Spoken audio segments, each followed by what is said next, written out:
السلام علیکم۔ ایران اور سلطنت عمان نے آبنائے ہرمز کے بٹوارے کا فارمولہ طے کر لیا ہے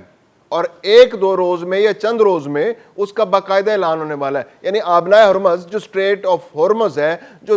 ایک انٹرنیشنل پانی ہے جہاں سے تجارتی جہاز گزرتے ہیں، جہاں سے آئل ٹینکر گزرتے ہیں یا جہاں سے باقی آمد و رفت ہوتی ہے، اس کو اب دو ملک آپس میں بانٹنے جا رہے ہیں اور امریکہ خاموش تماشائی بنا ہوا یہ سارا معاملہ دیکھ رہا ہے۔ اور آنے والے دنوں میں ایک نیا فارمولہ آنے والا ہے جس میں ان باؤنڈ جہاز اور آؤٹ باؤنڈ جہاز کس طرح سے گزریں گے، کس طرح سے ان کو ٹرانزٹ فیس دینی ہوگی، یہ معاملات طے ہونے جا رہے ہیں۔ اور 60 روز کا جو عبوری فارمولہ بن رہا ہے وہ یہ ہے کہ عمان اور ایران نے آبنائے ہرمز کے پانی کو دو حصوں میں تقسیم کر لیا ہے۔ ایک حصے کا کنٹرول عمان کے پاس ہوگا اور ایک حصے کا کنٹرول ایران کے پاس ہوگا، اور ایران کا رول زیادہ مرکزی اور زیادہ اہم ہوگا کیونکہ وہ سیکیورٹی معاملات کی بھی نگرانی کرے گا اور وہ ٹرانزٹ فیس لینے کا بھی سب سے بڑا دعوے دار ہے۔ اور ایسے میں امریکہ جو جلد از جلد مذاکرات چاہتا ہے، جو جلد از جلد معاہدہ چاہتا ہے، وہ اس سارے معاملے میں خاموش تماشائی بنا ہوا سارے معاملے کو غور سے دیکھ رہا ہے۔ ڈونلڈ ٹرمپ ایک جانب کہہ رہے ہیں کہ وہ اب بھی مذاکرات کو موقع دینے کے لیے تیار ہیں، بلکہ چاہتے ہیں کہ جلد از جلد مذاکرات ہوں اور معاہدہ ہو، کیونکہ ایران پر اگر حملہ ہوگا تو یہ حملہ شدید ترین ہوگا۔ ڈونلڈ ٹرمپ کا یہ کہنا ہے کہ جو ایران پر حملے کی امریکہ نے پلاننگ کی تھی وہ جنگ عظیم دوئم کے بعد کا سب سے بڑا حملہ تھا۔ یعنی ایک ایسا حملہ ہونے جا رہا تھا کہ جس کے اندر ایران کے اندر ٹوٹل تباہی دیکھنے میں آتی، وہاں کے شہری بھی مارے جاتے، وہاں کا انفراسٹرکچر بھی تباہ ہو جاتا۔ اور ڈونلڈ ٹرمپ کہتے ہیں کہ میں نہیں چاہتا تھا کہ وہاں پر انسانوں کو مارا جائے۔ تو ایسے میں ایران کے لیے انہوں نے دعوت دی ہے کہ ایران جلد از جلد معاہدے پر دستخط کرے، کیونکہ وہ امن کو موقع دینا چاہتے ہیں، وہ تصادم نہیں چاہتے، وہ معاہدہ کرنا چاہتے ہیں۔ دوسری جانب ایران جو ہے وہ اپنے فارمولے پر اپنی خاموشی کے ساتھ اپنے انداز سے کام کر رہا ہے۔ اس نے سلطنت عمان کو اپنا پارٹنر بنا لیا ہے۔ سلطنت عمان اور ایران کے درمیان سے آبنائے ہرمز کا پانی گزرتا ہے، راستہ گزرتا ہے، یہ 33 کلومیٹر کا علاقہ ہے۔ اس کو 3 حصوں میں تقسیم کیا گیا ہے۔ ایک رستہ وہ ہے کہ جس کا عمان کے ساتھ سے گزرتا ہے اور وہ عمان کے کنٹرول میں ہوگا، اور ایک رستہ وہ ہے جو ایران کے پاس سے گزرتا ہے سمندر کا، وہ ایران کے کنٹرول میں ہوگا۔ یعنی جب جہاز آبنائے ہرمز سے گزر کر خلیج فارس کے اندر آئیں گے، یعنی اگر کسی جہاز نے عراق جانا ہے،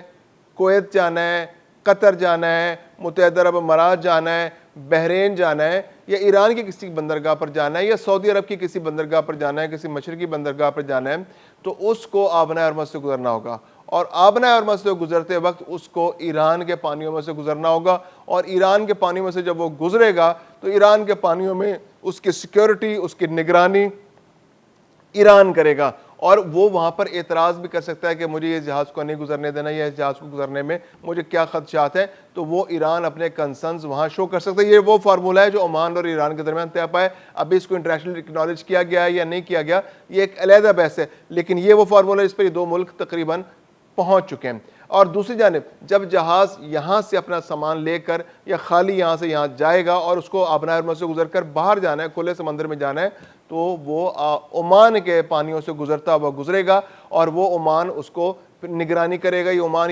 کی پرائرگیٹو ہے، اس کا استحقاق ہے کہ وہ اس کی نگرانی کرے یا نہ کرے۔ بہرحال وہ عمان کے پانیوں سے گزرتا ہوا باہر جائے گا، یعنی کہ ایران کے پانیوں سے داخل ہوگا اور عمان کے پانیوں سے باہر جائے گا۔ اب ایک رستہ وہ ہے جو عمان اور ایران کے پانیوں کے درمیان بھی موجود ہے، یہ درمیانی راستہ ہے۔ اب اس درمیانی راستے کے اندر مسئلہ یہ ہے کہ یہاں پر ایران نے پچھلے 4-5 مہینے کے اندر بہت بڑے پیمانے پر مائنز بچھائی ہیں۔ یہاں پر ایسی مائنز ہیں جو اگر جہاز وہاں سے گزرے گا یا جہاز وہاں سے اس سے ٹکرائے گا تو وہ تباہ ہو جائے گا۔ اب ان مائنز کو صاف کرنے کا مرحلہ ہے۔ تو ایران نے کہا جی کہ جب تک یہ معاملہ ہوتا ہے تو ہم اس کو، اگر یہ ہمارا فارمولہ قبول ہوتا ہے اور دنیا میں اس کو اکنالجمنٹ ملتی ہے، تو پھر یہ کہ ایران درمیانی راستے میں سے جو بحری جو مائنز ہیں جو بحری مائنز کو ہٹانے کا پروسیس شروع کر دیا، کیونکہ اسی نے بچھایا ہے اور اسی کو زیادہ بہتر معلوم ہوگا کس کس علاقے میں مائنز موجود ہیں، اور مائنز کو ہٹانے کا کام ایران کرے گا۔ یہ سارا معاملہ، یہ معاہدہ جس کی بات ہو رہی ہے، یہ 60 روز کا معاہدہ ہے، یہ ایک انتظامی معاملہ ہے، اور اس انتظامی معاملے کے اندر یہ اگر جو باقی چیزیں مشروط ہیں، اب اس میں جو سب سے بڑا سوال پیدا ہو رہا ہے کہ ٹرانزٹ فیس، ایران کی مرضی ہے کہ ٹرانزٹ فیس وصول کی جائے، جتنے بھی جہاز یہاں سے گزریں، داخل ہوں، باہر جائیں، ان سے ایک اماؤنٹ وصول کی جائے، یہاں سے گزرنے کی ایک فیس وصول کی جائے۔ امریکہ اور باقی دنیا چاہتی ہے کہ ایسی کوئی فیس وصول نہ کی جائے، کیونکہ پچھلے جتنے عرصے سے یہاں سے ٹرانزٹ ہو رہی ہے، ٹریڈ ہو رہی ہے، یعنی یوں کہیں کہ ایران اگر پچھلے 60 سال کا ذکر کریں تو پچھلے 60 سال کے دوران یہاں سے گزرنے والے جہازوں سے کوئی ٹرانزٹ فیس وصول نہیں کی گئی۔ امریکہ اور باقی دنیا چاہتی ہے کہ یہاں سے کوئی ٹرانزٹ فیس وصول نہیں کی جائے، لیکن ایران کے پاس ایک پلان ہے۔ ایران یہ چاہتا ہے کہ 5 سے 7% ٹرانزٹ فیس جو ہے ان جہازوں سے وصول کی جائے، جو بھی جہاز یہاں سے گزرے، تجارت کری جائے، تو وہ بھی جتنی اماؤنٹ کا سامان لے کے جا رہا ہے اس سے 5 سے 7% ٹرانزٹ فیس وصول کی جائے۔ عمان دوسری جانب یہ سوچتا ہے کہ عمان کا یہ کہنا ہے کہ اگر ہم اتنی زیادہ ٹرانزٹ فیس لیں گے تو اس میں ریئیکشن آنے کا خطرہ ہے، جو یہاں سے جہاز گزر رہے ہیں ان کے لیے مشکلات پیدا ہوں گی،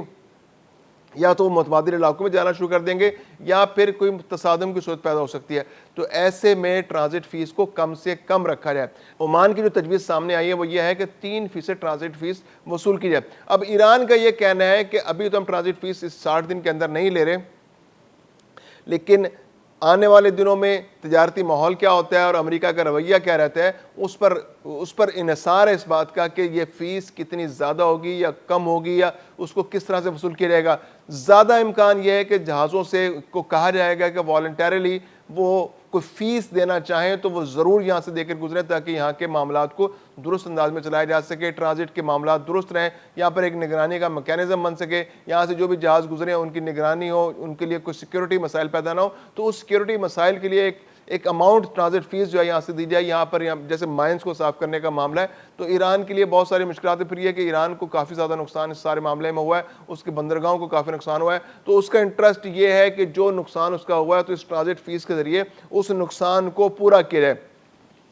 اب دوسری جانب جو اس وقت صورتحال ہے سیاسی طور پر اگر دیکھا جائے تو امریکہ، اب جو ایران ہے وہ یہ سمجھتا ہے کہ ایران اور امریکہ جو دباؤ ہے اس کو کسی طرح سے بھی ایران دباؤ کو قبول کرنے کے لیے تیار نہیں ہے۔ جو وہاں کی قیادت ہے، جو ان کے پریزیڈنٹ ہیں، ان کے بارے میں یہ وہاں پر ایک تاثر یہ دیا جا رہا ہے، امریکہ کی جانب سے یہ تاثر دیا جا رہا تھا کہ ایران کے اندر سوچ جو ہے وہ تقسیم ہے، جو سیاسی لوگ ہیں وہ اور طرح سوچ رہے ہیں، اور وہاں کے جو سپریم کمانڈر ہیں یا پاسداران ہیں وہ اور طرح سوچ رہے ہیں۔ امریکی نائب صدر جے ڈی وینس نے بھی اس بارے میں کہا تھا کہ ایران کے اندر دو سوچیں، ایک وہ سوچ ہے جو امن چاہتی ہے اور ایک وہ سوچ ہے جو جنگ جاری رکھنا چاہتی ہے۔ اب اس سے تاثر یہی ابھرتا ہے کہ جو وہاں کے ریلیجس حلقے ہیں، جو وہاں کے پاسداران ہیں، جو آیت اللہ کے ماننے والے ہیں، جو ان کے سپریم کمانڈر کے پیچھے چلنے والے ہیں، جو ہاکس ہیں، وہ یہ چاہتے ہیں کہ ہر صورت امریکہ کے ساتھ جنگ رکھی جائے، جاری رکھی جائے اور اس کے مطالبات تسلیم نہ کیے جائیں۔ لیکن جبکہ سیاسی لوگ کہتے ہیں کہ مذاکرات جلد از جلد کامیاب کیے جائیں اور اس جنگ کی صورت سے چھٹکارا حاصل کیا جائے اور ملک کو ترقی کی راہ پر گامزن کیا جائے، اور جس سے دوستی کرنی ہے دوستی کی جائے، اور جس سے تعلقات خراب ہیں تو وہ آہستہ آہستہ ان کو ٹھیک کیا جائے، تاکہ ایران کے لیے معاملات آگے بڑھانا آسان ہو سکے۔ تو ایسے میں ایک تاثر یہ ابھر رہا تھا کہ ایران کے اندر جو تقسیم ہے وہ بڑھتی چلی جا رہی ہے۔ مسعود پزشکان جو ہیں وہ وہاں کے جو مذہبی لیڈرشپ ہے اس سے نالاں ہیں اور اس سے علیحدہ سوچ رہے ہیں، اور مذہبی لیڈرشپ کی جانب سے جو پریزیڈنٹ ایران ہے ان سے مطالبہ کیا جا رہا ہے کہ وہ استعفیٰ دے دیں۔ تو اس کی بڑی انہوں نے کلیریفیکیشن تو نہیں دی، لیکن ان کا جو بیان ہے وہ بڑا کلیئر ہے۔ انہوں نے کہا جی امریکہ اور اس کا فوجیوں کا خیال ہے کہ فوجی دباؤ اور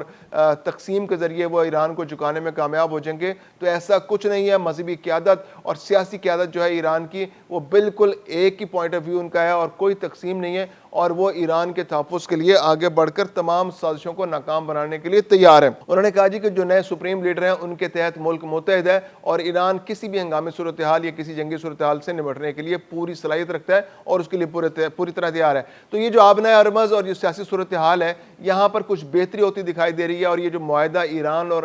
عمان کے درمیان ہونے جا رہا ہے اس کے بعد امید یہ کی جا رہی ہے کہ تجارت جو ہے وہ بحال ہو جائے گی۔ ایران اگرچہ کہتا ہے کہ ابھی فوری طور پر تجارت بحالی جو ہے وہ ممکن نہیں ہے، لیکن جو ایکسپرٹس کہہ رہے ہیں جس طرح سے معاملات آگے بڑھ رہے ہیں، جس طرح سے اگر جنگ بند ہوتی ہے تو تجارت کے بحال ہونے کے امکانات بہت روشن ہیں۔